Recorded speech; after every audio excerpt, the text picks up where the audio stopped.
Hi everyone! Good evening! This is Manay Gina and welcome back sa aking YouTube channel. So guys, for today's video, pag-usapan natin si Andrea Brillantes.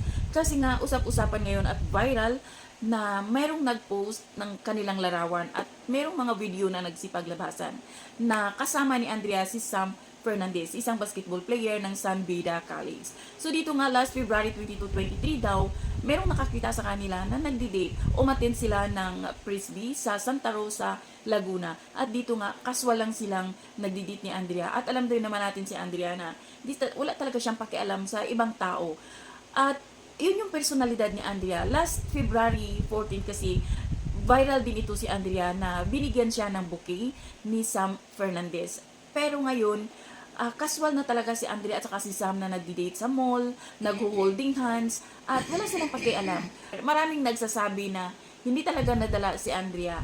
Mahilig talaga siya sa basketball player kasi yung first na boyfriend niya is basketball player din. So ngayon, basketball player na naman. Sabi nung ibang mga nagko-comments, wala talagang kadala-dala si Andrea. Pero guys, sabi nga nila, hindi mo mapipigilan kung sino yung gusto ng isang tao. Abangan na lang natin yung may mag-interview kay Andrea na sabihin niya, aminin niya. Alam naman natin na si Andrea, hindi naman talaga, open talaga si Andrea. Hindi yan siya pakemi, talagang prangka. So, abangan na lang natin kung talagang aaminin ba niya o sila ba talaga. Kasi marami na talagang naglalabasan ngayon at nagpapatunay na sila na talaga. So, abangan na lang natin guys. So, yun lang. Thank you for watching.